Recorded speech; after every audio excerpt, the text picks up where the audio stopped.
The coronavirus pandemic has been devastating for a number of industries. The sports industry, the restaurant industry, and not to mention Stouffer's line of frozen back dinners. And Corona has been especially bad for travel. I mean, at the beginning of the outbreak, the biggest trip most of us could take was from our bed to the toilets. But gradually, people have started to realize that they can still go on trips. They just have to do it a little more old school. A five-star comeback. Motels seeing a surge in business as more Americans look to social distance during the pandemic. Motels may seem like relics of a bygone era, but not in 2020. I prefer this over a hotel. I can just walk straight to my room. Everything's clean. I'm not touching a lot of things. Many of the motels offer their own little kitchenettes. So you're self-contained in that area too. You just go out, get your groceries, come in, and stay at home. Motels are sort of built for pandemics. One of the reasons they're becoming more popular right now is because you don't have to walk through a crowded lobby to get to your room. You don't have to get on an elevator. We're at a Motel 6, by the way, and your air conditioning unit is your own, so you don't have to worry about the virus spreading through different rooms. Yes, good news, people. You don't have to worry about coronavirus at motels, which means now you can spend more time worrying about whether the drug deal in the next room is gonna go bad. I think that's a pretty fair price for 10 kilos, Mr. Scorpion. Please just take it. I also get why motels make much more sense than hotels right now. I mean, COVID can't get you if you get stabbed in the parking lot first. Plus, motels already have all the other diseases that Corona's probably afraid to step on their turf. Yeah, Corona's like, yeah, you know what? I'll just wait for you outside. You know, if you think about it, coronavirus is actually one of the more bougie diseases, you know? Think about it. Think about where Corona is, what it's doing. Corona's like, I like going on cruises, and I love being in restaurants. I don't like being outside. And fitness classes, oh my God, I love those. Basically like anywhere with vitamin water. So a road trip to a motel is one way to make vacations a little safer. But safer yet is a road trip in a motel.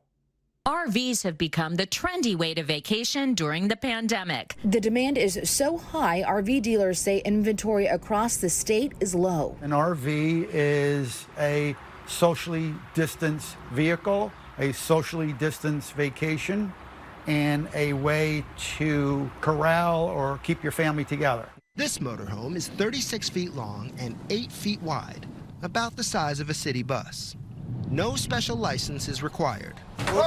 Oh no! That was a little tight with the... That was my back wheel, right? With more RVs on the roads, more inexperienced drivers are putting the wreck in recreational vehicle. God damn, that was crazy. And I know what you're thinking right now. Trevor, if my whole family is in that RV and we crash and die, isn't that worse than some of us getting coronavirus? Well, honestly, guys, I don't know. Because if one family member dies, we all have to go to their funeral. But if we all die together, then no one is sad. It's also funny how that guy said RVs are a great way to keep your family together. Because is that really the problem we're having right now? Like, who's sitting out there like, guys, I love that we're spending every waking moment together. But what if we could do it in an even smaller space? Either way though, this shows you why America is such a strange place. Because if you're forced to live in your car, you get tickets, the police hassle you, people call you a blight. But if your car has a stove in it, oh, then you're just living the dream. So, Corona has made road trips great again. But what if you want to go somewhere that you can't drive to? Well, that's where things get tricky. Because although airline travel is surprisingly safe, it's not just the virus that you need to be worried about. A passenger gets kicked off a plane after a dispute over a face mask. We're seeing incidents like this again and again. More than 700 people are now on airlines' no-fly list, all because they refuse to wear a mask while traveling. Tension aboard a Newark-bound flight as every single passenger is forced off, all because one of them wasn't wearing a mask. Fists were thrown after a woman refused to wear a mask on an American Airlines flight. Okay, people, I can understand why some don't want to wear masks outdoors, right? I can stretch my mind to understand why people don't want to wear a mask at a place like the gym. But airplanes are the one place where your individual desires don't mean shit. Oh, I don't feel comfortable wearing a mask on a plane. Nobody feels comfortable. That's what flying is all about. They tell you when you can stand. They tell you when you can eat. Hell, they tell you when you can use the bathroom. Flying is the only time after 4th grade where you need to get permission to go pee. Flying is not about your personal comfort. It's about safety. You think I want to take off my shoes? Huh? And then walk through a machine that exists solely to take fancy dick pics of me? And by the way, I can't believe anyone is actually brawling on an airplane. That requires way too much work, especially if you're in the window seats, because then you got to do that weird little shimmy out first. What did you say to me, asshole? excuse me, sir, excuse me.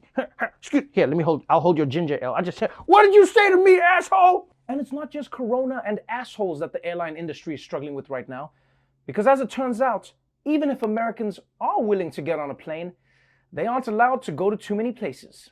Some countries have been easing travel restrictions in a bid to get their tourism industries rolling again, but there is one country that is repeatedly being left off safe travel lists, and that is, the United States. Europe's famous landmarks and beaches are normally a magnet for American tourists and a major source of income here, but travelers from the US will not be allowed into Europe. If you look at places, Fareed, where US citizens can travel right now, the list is embarrassingly small. Before the pandemic, this was a ticket to 185 countries. But now, with the US still struggling to get its case numbers under control, an American passport is a ticket to almost nowhere.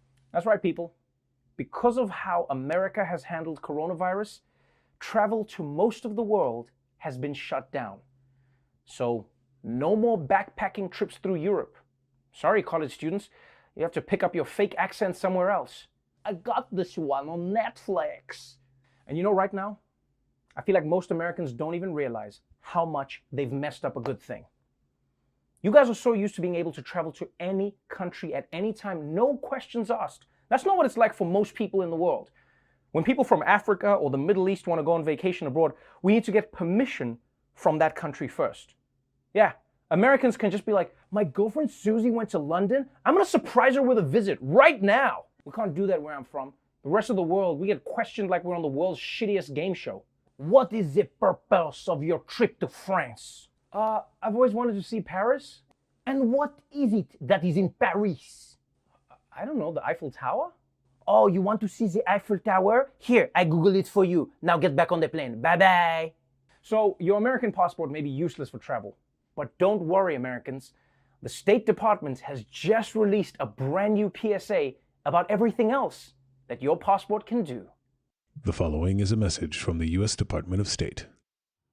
Despite America's excellent handling of the pandemic, our citizens have been banned from countries all over the world.